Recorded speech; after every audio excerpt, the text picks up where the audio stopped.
The Quartermaine estate had weathered storms that would have leveled lesser dynasties. Boardroom coups, blackmail that arrived in embossed envelopes, the sort of funerals that attracted paparazzi and enemies in equal measure.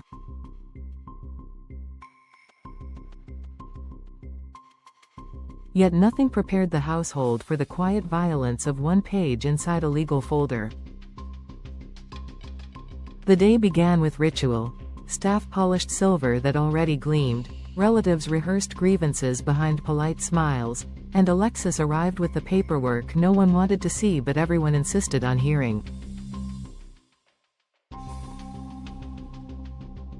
For all her composure, Alexis understood that the paper in her hands could reorder bloodlines and redraw loyalties. Her voice remained steady as she summarized the routine formalities, bequests, percentages, charitable trusts, until the paragraph about the house. A single sentence collapsed decades of entitlement in an instant. The title to the beloved mansion, the beating heart and battlefield of the family's mythology, had been left not to the expected heirs but to a sister whom Monica had not seen in decades and whose very existence had calcified into whispered legend.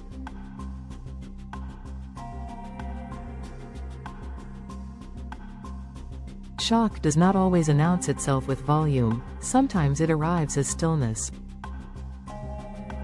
That stillness spread across the drawing room, a frost that iced over every practiced expression.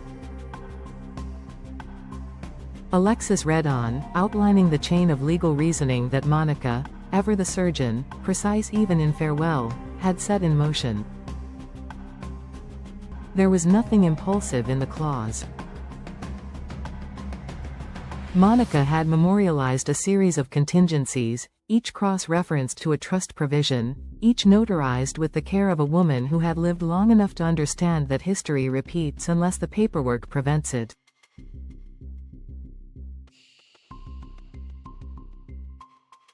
The will's codicil, it turned out, did more than redirect a house, it repositioned the family itself.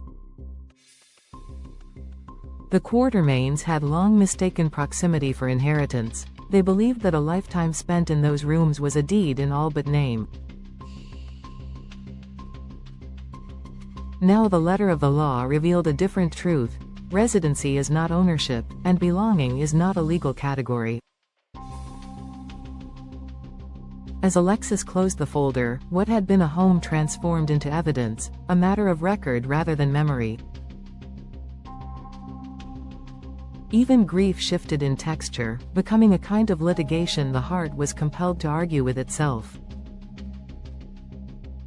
Into this fragile atmosphere entered the mechanics of criminal procedure. A search warrant, hastily prepared by a department under mounting pressure, arrived like a thunderclap that mistook noise for authority. The warrant sought items rumored to be central to an ongoing investigation that had already bruised reputations and dragged private sorrow into public display. It carried the weight of official stationery but, as it happens far too often when speed substitutes for diligence, it stumbled on the details. The address it identified was not the legal address of the house as described in Monica's instruments and local land records. A single numerical transposition, so small it could be missed during a brisk read, threatened to detonate months of work and hand defense attorneys a gift wrapped in probable cause. The family, rattled by the will, braced for officers at the door. What they received instead was an object lesson in the difference between spectacle and substance. That difference had a name. Veronica Bard, Ronnie to colleagues who had learned not to underestimate the velvet secrecy of her competence.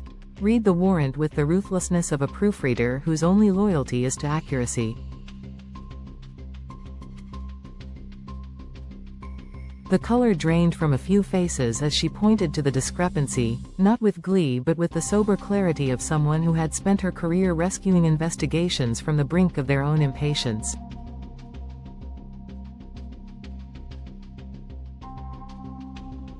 She notified Anna Devane and Harrison Chase with a precision that suggested practice rather than panic, mapping out the statutory consequences of proceeding at the wrong location and the evidentiary bloodbath that would follow.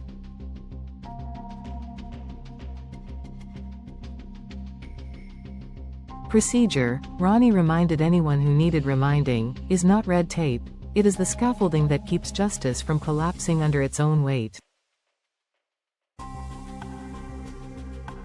The call set off a cascade, officers rerouted, a supervisor reviewed, the application withdrawn before it could be executed against the wrong premises.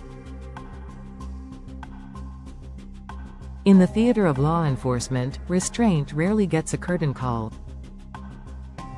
Yet here, restraint saved the third act. Anna arrived with the calm of a commander who has learned to distrust urgency when it arrives dressed as righteousness. She understood that the most dangerous moment in any investigation is the one in which momentum feels like truth. Standing beside Chase, whose instinct for fairness has matured into a disciplined skepticism, she listened more than she spoke, asking the sort of questions that cut through adrenaline. What does the record say, not the rumor?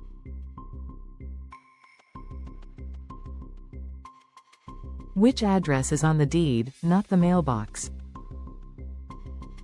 Who has actual custody of the keys, not symbolic custody of the narrative?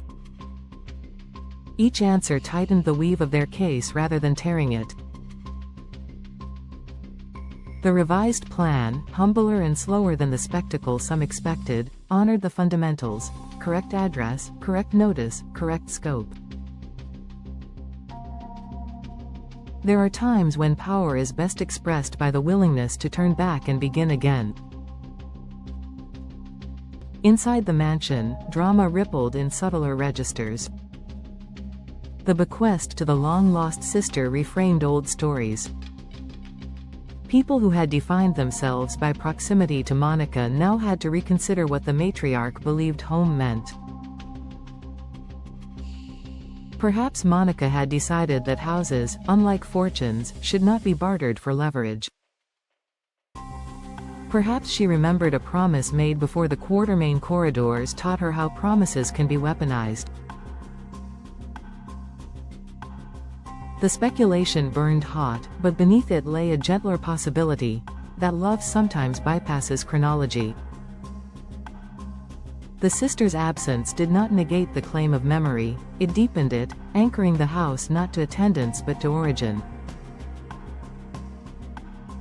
Rooms that had hosted victories and betrayals now hosted a new idea, that legacy is not always a straight line through the most familiar faces. Jane Elliott distilled that realization in posture rather than speech, a study in ferocity learning the contours of acceptance.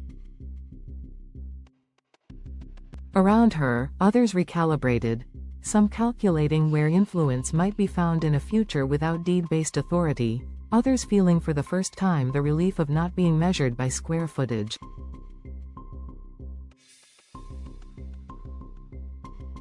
The legal consequences multiplied with every hour.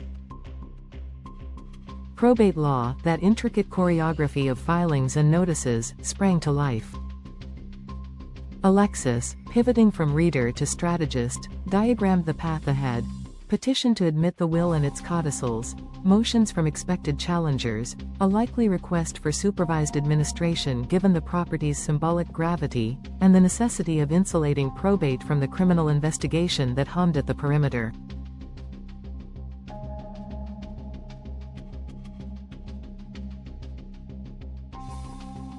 Parallel processes, if mismanaged, can cannibalize one another. Evidence gathered improperly at the residence could taint not only a prosecution but also the civil confidence required to settle an estate without inflaming decades of grievance. Ronnie's intervention, then, was more than procedural hygiene, it was the hinge upon which two narratives could swing without colliding. Chase coordinated quietly with the DA to rebuild the application with the corrected address and an attachment that mirrored the narrow specificity judge's reward. Items described not by rumor but by provenance. Connections argued not by gossip but by chain of custody.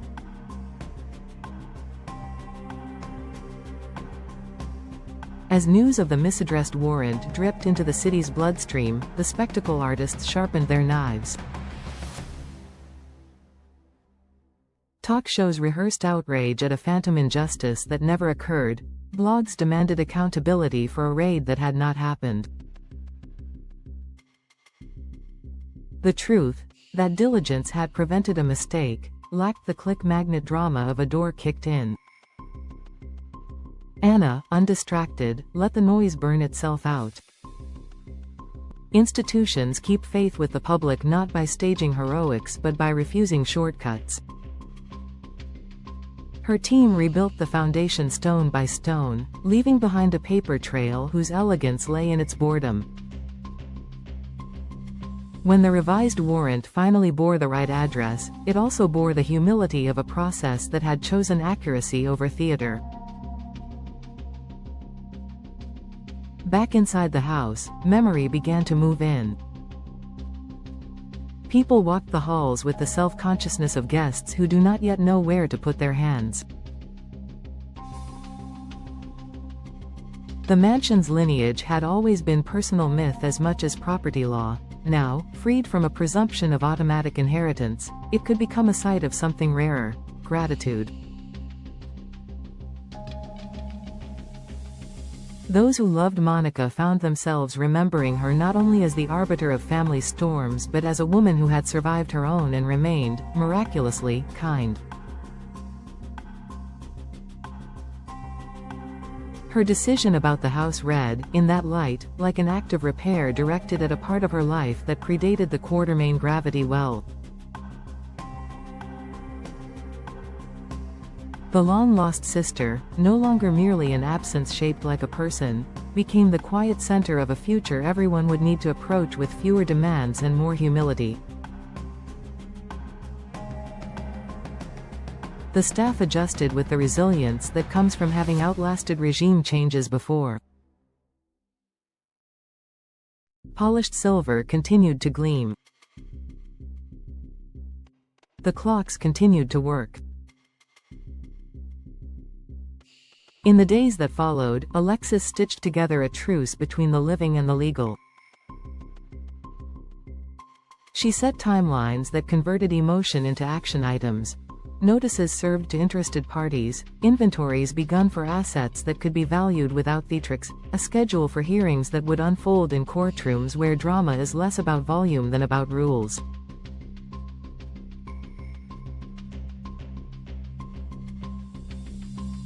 Challenges would come, they always do when money and memory occupy the same sentence. Yet the foundation felt sturdier than anyone predicted in the first stunned minutes after the reading. Part of that sturdiness derived from the early decision to honor procedure. Once institutions demonstrate that they will correct themselves, families sometimes learn to as well.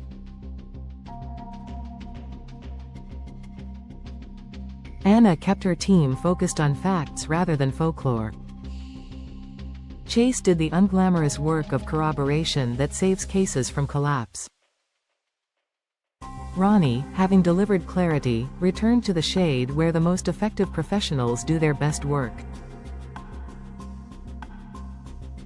When the long-lost sister finally stepped onto the gravel drive that had been walked by generations, the house did not seem to resist. Places have a way of recognizing the people for whom they are intended. The air changed in a way no camera could capture. It felt less like a transfer of wealth than the resolution of a chord that had been held a beat too long. She did not need to be introduced to the rooms. The rooms seemed to introduce themselves to her. What she found there was not a prize but a responsibility, and what the family found, those who chose to stay open to it, was relief from the tyranny of expectation. The mansion could now be visited without the burden of constant audition. It could host reconciliation as easily as rivalry. In another building across town, a judge examined the revised warrant, the corrected address crisp on the page. The application lacked flamboyance and therefore radiated credibility. It told a story in the language the law understands: dates, sources, verifiable links. Approval, when it came, did not feel like triumph but like alignment. Officers moved with the decency of people aware that houses hold more than objects, they hold the lives those objects represent. No doors splintered. No chaos was staged. The search established facts and left the home intact, allowing the estate to proceed without the bruise of a needless violation. What might have become a scandal faded into a case study taught to rookies about how not to let adrenaline write your reports. By week's end, the Quartermaine saga had not ended so much as shed a skin. The audience, always adept at reading subtext, recognized that the most explosive moment was neither a shouted accusation nor a televised raid. It was the quiet decency of a lawyer reading a difficult sentence aloud, the competence of a specialist catching a digit out of place, the steadiness of leaders willing to halt and correct course, and the courage of a family to let the wishes of a woman they loved speak louder than their own plans.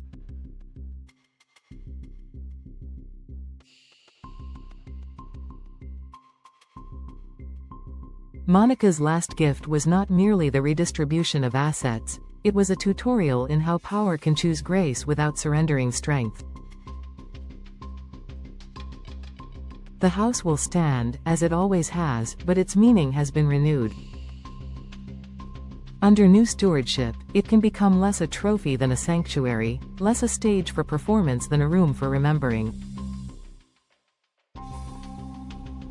And for those charged with enforcing the law, the episode will endure as proof that the most dramatic victories often occur before anyone sees them, on the narrow line where discipline protects justice from the seduction of speed.